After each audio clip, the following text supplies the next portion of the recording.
अथाष्टचत्वारिंशः सर्गः। भर्तारम् निहतम् दृष्ट्वा लक्ष्मणम् च महाबलम् विललापभृशम् सीता करुणम् शोककर्षिता। ऊचुर्लाक्षणिका ये माम् पुत्रिण्यविधवेति च तेऽद्य सर्वे हते रामे ज्ञानिनो नृतवादिनः। यज्वनो महिषीम् ये मामूचुः पत्नीम् च सत्रिणः तेऽद्य सर्वे हते रामे ज्ञानिनो नृतवादिनः। वीरपार्थिवपत्नीनाम् ये विदुर्भर्तृपूजिता तेऽद्य सर्वे हते रामे ज्ञानिनो नृतवादिनः। ऊचुः संश्रवणे ये माम् द्विजाः कार्तान्तिकाः शुभाम् तेऽद्य सर्वे हते रामे ज्ञानिनो नृतवादिनः। इमानि खलु पद्मानि पादयोर्वैकुलस्त्रियः आधिराज्येऽभिषिच्यन्ते नरेन्द्रैः पतिभिः सह। वैधव्यम् यान्ति यैर्नार्यो लक्षणैर्भाग्यदुर्लभाः नात्मनस्तानि पश्यामि पश्यन्ति हतलक्षणा।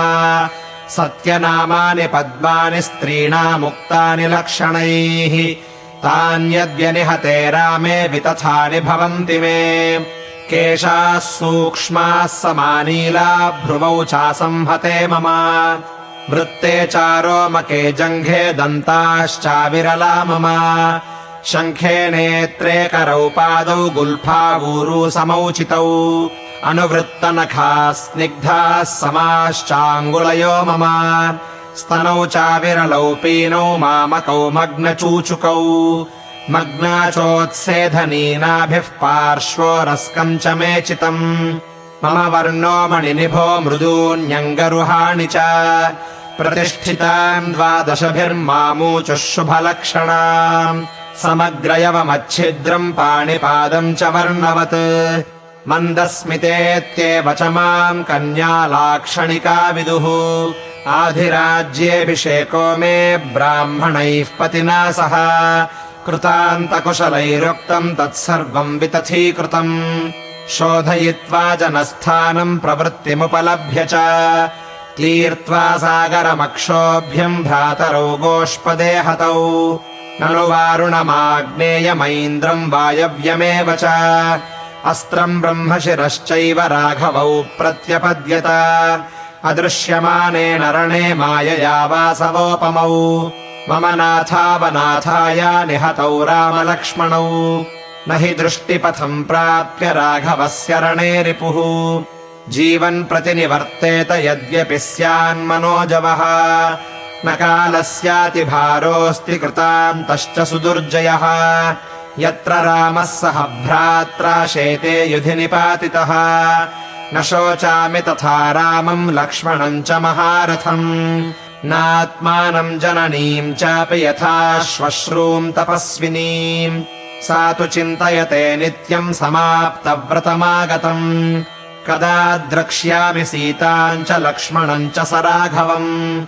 परिदेवयमानाम् ताम् राक्षसी त्रिजटा ब्रवीत् मा विषादम् कृथा देवि भर्तायम् तव जीवति। कारणानि च वक्ष्यामि महान्ति सदृशानि च यथेमौ जीवतो देवि भ्रातरौ रामलक्ष्मणौ।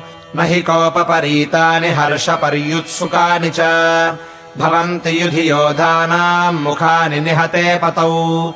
इदम् विमानम् वैदेहि पुष्पकम् नाम नामतः दिव्यम् त्वाम् धारयेन्नेदम् यद्येतौ गतजीवितौ।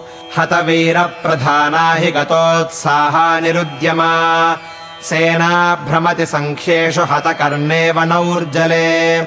इयम् पुनरसम्भ्रान्ता निरुद्विग्ना तपस्विनी सेना रक्षति काकुत्स्थौ मया प्रीत्या निवेदितौ।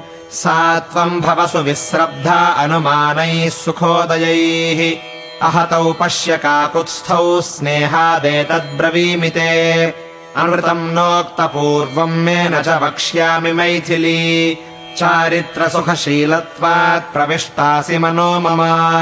नेमौ शक्यौ रणे जेतुम् सेन्द्रैरपि सुरासुरैः तादृशम् दर्शनम् दृष्ट्वा मया चोदीरितम् तव इदम् तु सुमहच्चित्रम् शरैः पश्यस्व मैथिली विसञ्ज्ञौ पतिता वेतौ नैव लक्ष्मीर्विमुञ्चति प्रायेण गतसत्त्वानाम् पुरुषाणाम् गतायुषाम् दृश्यमानेषु वक्त्रेषु परम् भवति वै कृतम् त्यज शोकम् च दुःखम् च मोहम् च जनकात्मजे रामलक्ष्मणयोरर्थेनाद्य शक्यमजीवितुम् श्रुत्वा तु वचनम् तस्याः सीतासुरसुतोपमा कृताञ्जलिर्वाचे मामेवमस्त्विति मैथिली विमानम् पुष्पकम् तत्तु सन्निवर्त्य मनोजवम् दीना त्रिजटया सीता लङ्कामेव प्रवेशिता ततः त्रिजटया सार्धम् पुष्पकादवरुह्य सा अशोकवनिकामेव राक्षसीभिः प्रवेशिता प्रविश्य सीता बहुवृक्षखण्डाम् ताम् राक्षसेन्द्रस्य विहारभूमिम् सम्प्रेक्ष्य सञ्चिन्त्य च राजपुत्रौ परम् विषादम् समुपाजगाम इत्यार्षे श्रीमद् रामायणे वाल्मीकीये आदिकाव्ये युद्धकाण्डे 48 सर्गः।